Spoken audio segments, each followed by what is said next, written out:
या कुक्षि विवरे कृत्वा स्वयं रक्षति सर्वतः नमामि जननीं देवीं परां प्रकृतिरूपिणीं कृच्छेन महता देव्या धारितोऽहं यदोदरे तत्प्रसादात् जगद्दृष्टं मातर्नित्यं नमोऽस्तुते पृथिव्या यानि तीर्थानि सागरादीनि पर्वतः वसन्ति यत्र तां नौमि मातरं भूतिहेतवे మాతృదేవో భవ పితృదేవో భవ.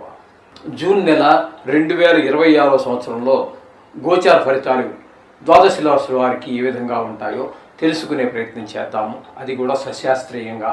ఇందులో నా కల్పనను కానీ మిమ్మల్ని ఇంప్రెస్ చేయడానికి అబద్ధాలు కానీ కోతలు పోయేటువంటి ఉంటారు మామూలుగా వాడుక పదంలో, అలాంటివి ఏమీ ఉండవండి. శాస్త్రం ఎంతవరకు చెప్పిందో అంతవరకు మాత్రమే చెప్తాం. మిమ్మల్ని ఇంప్రెస్ చేయడానికి కానీ లేదా మిమ్మల్ని బాధ పెట్టేసి భయపెట్టేసి ఏవో జపాలు తపాలు చేయాలి అనేటటువంటి తాపత్రయం కూడా ఏమీ లేదు. శాస్త్రం ఎంతవరకు అంతవరకు మనం చెప్పడం జరుగుతుంది. ఇది కేవలం గోచారం మాత్రమే. దీని ఫలితం ఒక 10 to 15% ఉంటుంది. నిష్ణాతులైన వారు చెప్తే, మామూలుగా ఏదో సగం తెలుసుకుని చెప్తే అది ఎంత పర్సెంటేజ్ ఉంటుందో భగవంతుడికే తెలియాలి. కాబట్టి మిగతాదంతా కూడా వ్యక్తిగత జాతకం మీద ఆధారపడి ఉంటుంది. కాబట్టి మీ దగ్గర మీ తాలూకు date of birth, time of birth, place of birth ఇట్లాంటివన్నీ ఉన్నట్టయితే వ్యక్తిగత జాతకం రాయించుకోండి. అది 100కి 75% జరుగుతుంది. ఇంకా 10%, 15% ఆ భగవంతుడి చేతిలోనే ఉంటుంది. అంచేత దీనికి మీరు ఏదో ప్రిఫరెన్స్ ఇచ్చేయక్కర్లేదు. ఈ యూట్యూబ్లో చూసి చాలామంది ఫోన్ చేస్తున్నారు. చాలామంది గురువుగారు మీరు ఒక్కరే చెప్తున్నారు, అందరూనేమో ఏదో నీకు లక్షలు వస్తాయి, కోట్లు వస్తాయి. ఏమీ రావు నాయన, నీకు కోటి రాదు, లక్ష కూడా రాదు. అంచేత అటువంటివేమి నువ్వు భ్రమణ పెట్టుకోవద్దు. నీ శ్రమను నువ్వు నమ్ముకో, దేవుణ్ణి నమ్ముకో, నీ శ్రమను నమ్ముకో, నిన్ను నువ్వు నమ్ముకో.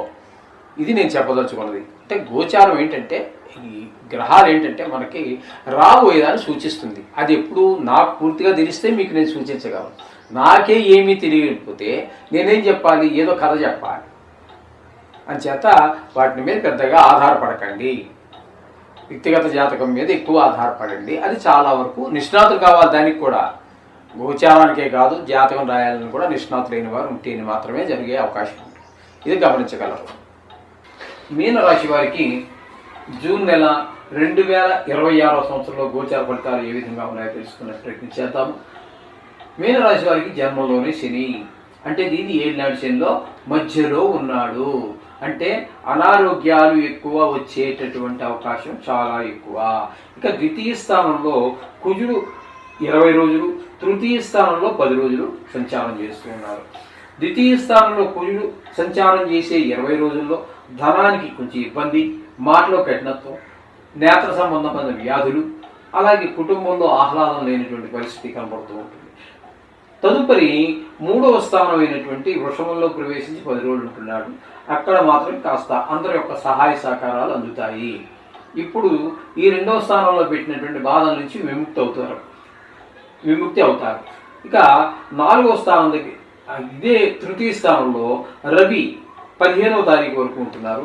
ఈ రవి కూడా మనకి తృతీయ స్థానంలో ఉన్న 15 రోజులు కుజుడితో పాటుగా రవి కూడా మనకి శుభాలని అందరి యొక్క సహాయ సహకారాలను అందిస్తూ ఉన్నారు. అంటే రవి కుజులు ఇద్దరు కూడా పాశ్యంగానే మనకి ఉపయోగపడుతూ ఉన్నారు. చతుర్థంలో ఈ రవి చతుర్థంలో 16 రోజులు ఉంటాడు. ఆ రవి 16 రోజుల్లో తల్లిగారి ఆరోగ్య విషయంలోను, విద్య విషయంలోను, గృహ విషయంలోను, వాహన విషయంలోను ఇవన్నీ ఇబ్బందులు కలగజేస్తుంటాడు. ఈ 4వ స్థానంలో ఉన్నటువంటి గురువు 1 రోజు, శుక్రుడు 8 రోజులు, శుక్రుని పక్కన పెడదాం కాసేపు, బుధుడు 22 రోజులు. ఈయన కూడా మంచి శుభాలు ఇచ్చేటటువంటి గ్రహంలో ఒకటి 4వ స్థానంలో. గురువు అయితే బాగలేడు, రవి అయితే బాగలేడండి. ఈ 4వ స్థానంలో ఉన్నటువంటి వాళ్ళు ఇద్దరు కూడా విద్య, భూమి, గృహ, వాహన విషయాల్లో ఇబ్బంది పెడతారు.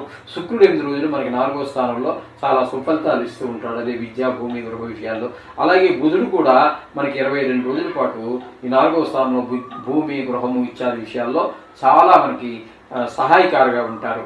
తదుపరి ఆ గురువు గారు ఒకరోజు 4వ స్థానంలో ఉన్నాడు కదా, తర్వాత 5వ స్థానంలో 29 రోజులు ఉంటున్నారు. ఆ 29 రోజులు మంచి ఫలితాలు ఇస్తూ ఉంటారు. అవివాహితులు వివాహం అయ్యేటువంటి అవకాశం కానీ, కుదిరే అవకాశం కానీ ఉంటుంది. అలాగే పిల్లలు చదువులు, సంతానం విద్యలో బాగా రాణింపు ఉంటుంది.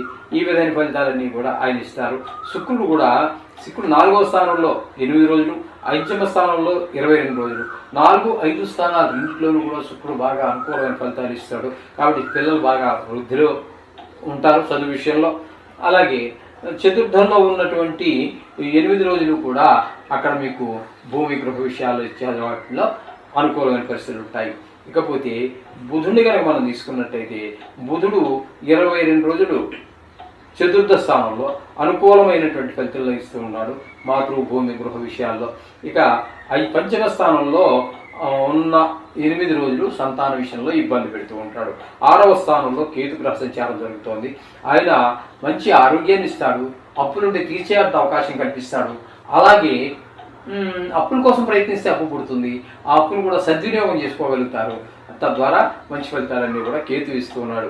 వీళ్ళకి గట్టిగా ఈ మీనరాశి వారికి గట్టిగా మనకి ఉపయోగించేది రవి కుజుడు పాక్షికంగా, శుక్రుడు పూర్తిగా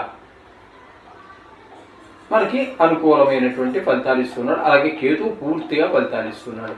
అంటే 2 గ్రహాలు పూర్తిగాను, 2 గ్రహాలు పాక్షికంగాను యావరేజ్గా ఉందని మనం చెప్పుకోవచ్చు.